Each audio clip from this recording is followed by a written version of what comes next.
Hi there, my name is Ari Sky. I'm the Lakeville Town Administrator. This is the latest in our series of videos on Lakeville Town government. With me is Frank Moniz, the Director of Public Works. Frank is here to talk about the town's snow removal operations and the work that we do to keep our streets clear during the winter time. So ultimately, the snow and ice program begins with our capital improvement program and our budget. What we do there is try to make our best guess at what's needed and what we should be replacing. As we all know, we want to keep our trucks and our equipment on the road as much as possible. That being said, it's important to make sure they're being replaced in a timely manner. So beginning in October is typically when the snow and ice operations begin their prep. Part of that prep includes going through maintenance lists on every truck. What we do is every employee we have here at the DPW, they have checklists. They go through each truck, which involves putting on the plows, putting on sanders, running through their plow routes, making sure there's no obstacles in their plow routes that need to be addressed, such as low-hanging trees, raised manholes, water covers, things of that nature. We send out all our plow contractor packets to all our existing contractors that had been with us in the past. We also do a big push on trying to get additional plow contractors, which has continuously been a bit of a struggle. So that being said, we are always looking for plow contractors. They really are an integral part in our operation. All our ice management and our very small storms are all handled in-house by the DPW. But once we get any kind of accumulation, it's important to have the contractors in place that we need.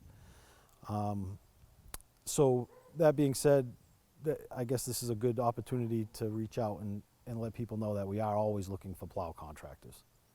All right, the early October inspections are important to make sure we're maintaining a fleet that's running. It gives us time for our mechanics and fabricators to do any work they need to do on the plows and the trucks themselves. Plow packets are usually out, and what happens is the plow contractors at that point will get a bonus, which is an early paperwork bonus if they have their paperwork in before our plow meeting, which is usually the second week in November.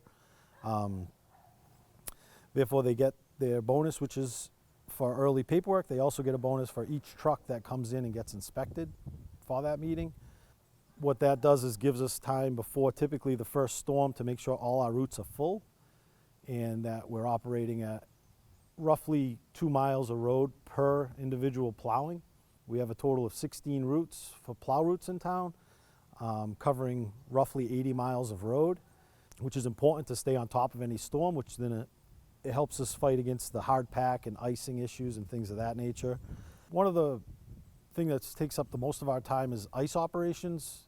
We're seeing an increase in that due to warm weather during the day now in the winters and cold nights. So we're seeing a lot of rain during the day turning into ice and black ice overnight.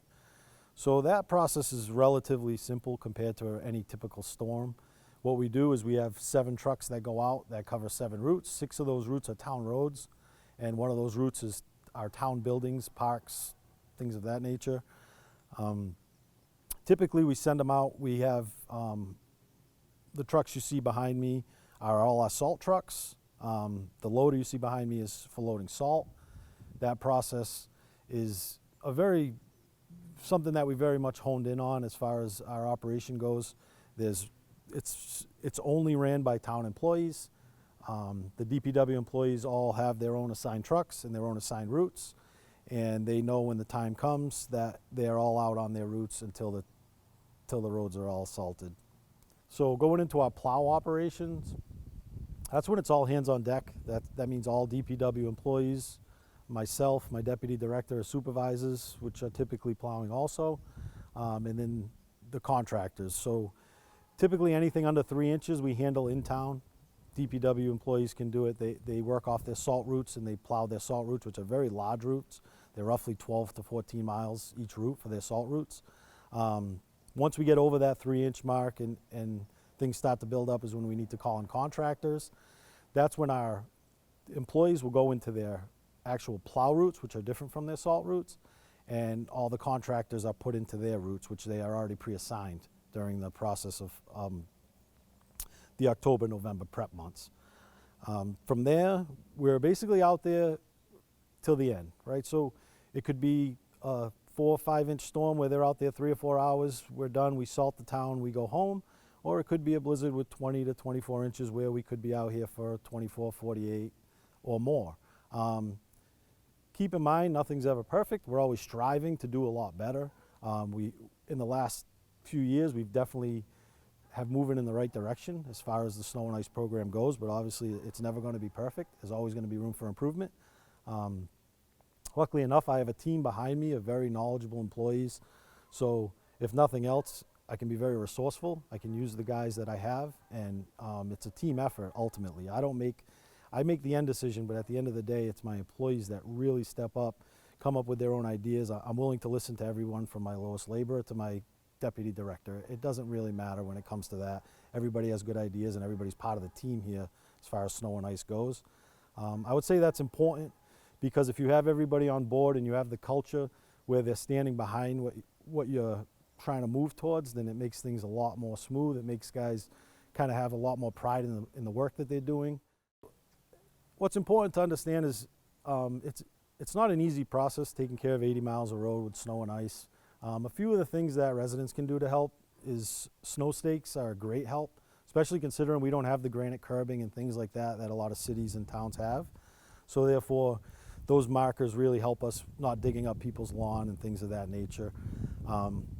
Another thing is to remember is we're out there very long hours. Sometimes the snow may be done and we may be out there another 4, 5, 6 hours after that still plowing. So just something to keep in mind when, you know, plowing your end of your driveways and things like that. Just because the snow stopped doesn't necessarily mean we're not coming back down your street to push back. So it's just something to think about when that time comes. Here at the Lakeville DPW, we strive to improve our snow and ice program every year. Over time, we've had the support of town administration and selectmen, which has aided in improving a lot of our equipment, both plow trucks, small and large equipment for snow removal. This support and generous contribution through the town has led us to a very effective snow and ice program, which we are very proud of.